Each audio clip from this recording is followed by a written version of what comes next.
So interesting enough, if we take a look at the definition of street photography, it'll help determine which camera best fits our personality and style. Street photography is a genre of photography that records everyday life in a public place. And unlike other genres of photography, where image quality and sharpness are the determining factor when choosing a camera, many street photographers have a few considerations that come before image quality. And the main one is how the camera makes you feel.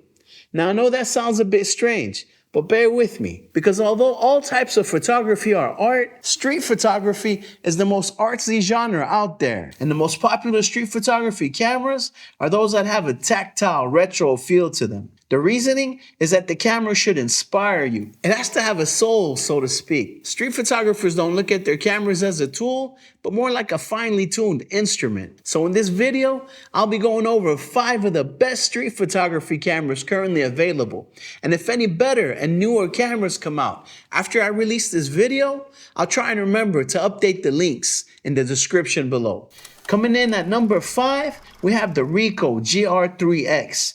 This is undoubtedly the most compact and lightweight camera on our list. It only weighs 262 grams and fits easily into the pocket. But don't let the small size fool you, because it's packing a 24 megapixel APS-C sensor that gives you sharp, detailed, beautiful images. The 40mm equivalent f2.8 lens produces stunning photos, both in RAW and JPEG. Much props to the engineers at Ricoh for being able to fit both an ND filter and in-body image stabilization into a camera this compact. The cons are that the LCD screen is fixed, so it doesn't tilt, and the camera doesn't come with an EVF, although you can buy one separately. And if you feel like shooting a little video here and there, it can shoot in full HD up to 60 frames per second, but it doesn't have a mic port, so you're stuck with the onboard audio.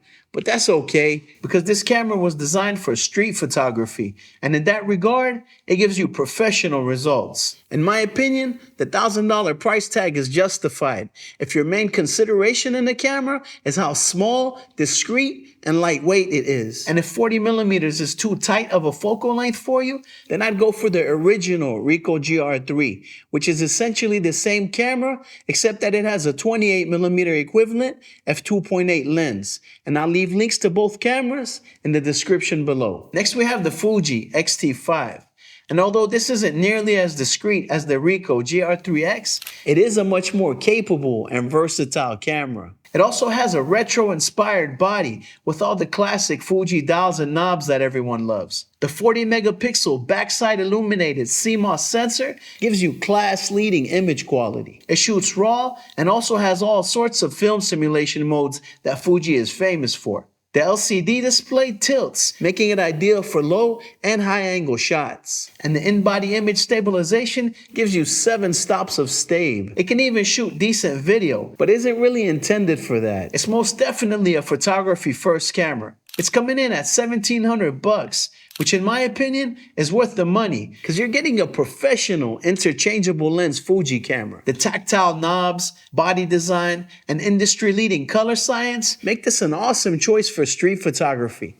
But it can also be used for professional landscape, wildlife, or portrait photography, just by swapping out the lens. Now, before moving on to our 3rd best street photography camera, I wanted to show you this photo. I ran across this software called Vibrance, and it lets you turn still images into moving masterpieces. It's crazy. You can go from this to this with just a few clicks. I left a link in the video description below if you want to check it out. Coming in at number 3, we have the Leica Q3. Now let me tell you straight up, I'm doing pretty good and all, thank God, but I'm not rolling in the dough like that. You know what I mean? And even if I was, I'd have a hard time justifying paying $6,000 for a camera. But you might not feel that way. That's why I had to include the Leica Q3, because many consider this to be the best of the best for street photography. I definitely put this in the luxury camera category. But yo, let's see what you get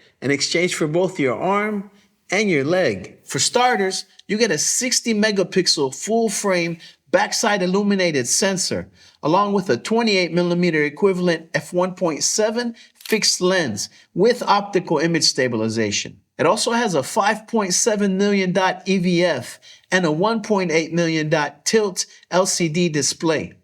The build quality and engineering are first class, as expected at this price point.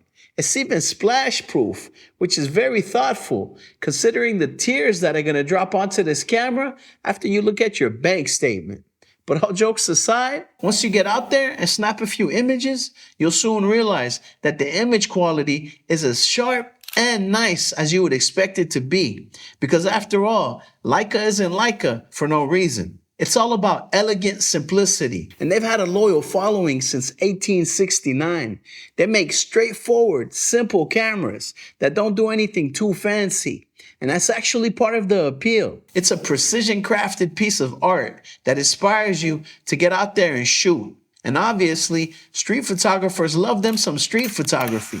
But proceed with caution though, because you might end up on the street unless you're a professional photographer that's already made it big and don't mind spending top dollar to have the cream of the crop camera. But then again, maybe it's just me and the price tag is just chump change for you. And if that's the case, then do a brother a solid and use the link in the description below to purchase your Leica Q3. The second best camera on our list is the Fuji X100 VI. But before I tell you why I think this is the best choice for most aspiring street photographers, take a moment to smash the like button and subscribe to the channel so you don't miss future reviews and tutorials.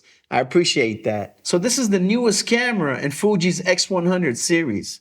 The previously released X100V was one of the top-selling cameras of all time. Considering this is essentially the same camera with a few major upgrades, I think it's going to be just as popular. The first major improvement is that Fuji switched out the 26 megapixel sensor for a 40 megapixel backside illuminated CMOS APS-C sensor with the X Pro 5 processor. The other major improvement is that it now has in-body image stabilization, which is crucial considering street photography is mostly done handheld without a tripod. It has the same 35mm equivalent f2 fixed lens, along with a unique viewfinder that can be used electronically or optically. It also still has the tilting touch LCD display and a built-in ND filter, making it ideal for overly bright shooting conditions. It still has the same retro-inspired body design, which invokes that nostalgic feeling of film photography being developed in a dimly lit darkroom in days of the past. In my opinion, the $1,600 price tag is justified, and I think it'll prove to be one of the most popular cameras for street photography. Not to mention it can also shoot 4K video and F-Log, and also has a mic port in case you want to document a little video as well. And that brings us to our number one camera for street photography. Now, the reason I chose this camera is because although the Leica Q3 is considered by many to be the best street photography camera available, I figure if you're gonna spend the big bucks on a Leica, you might as well get one that has interchangeable lenses. That way you could use it for other genres of photography as well. And this is most definitely a camera for photography purists. It's not just a photography first camera, it's a photography only camera. And it's not even capable of shooting any video. And it's none other than the Leica M11P. It's equipped with a 60 megapixel full frame backside illuminated CMOS sensor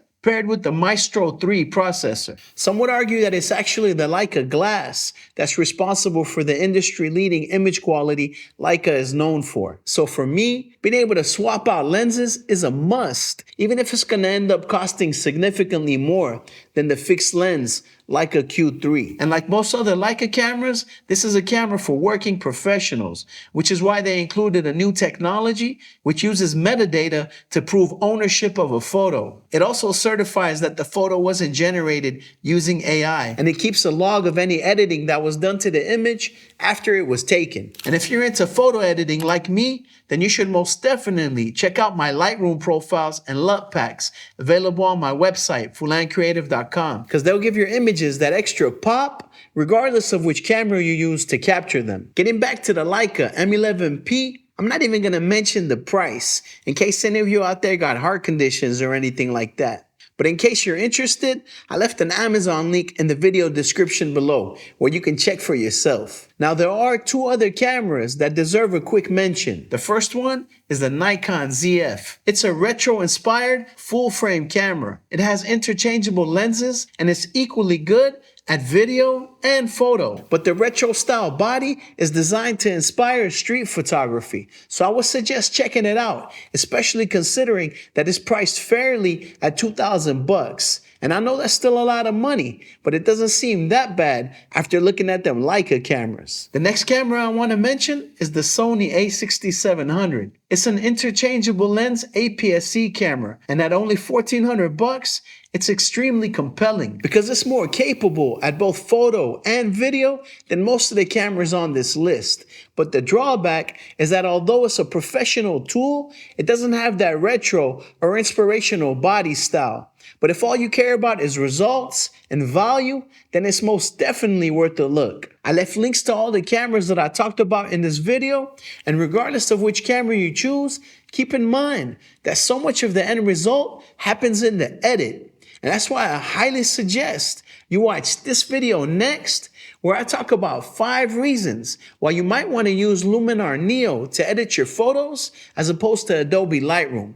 I appreciate you watching to the end, and I'll see you in the next one. It's Fulan Creative, and I'm out. Peace.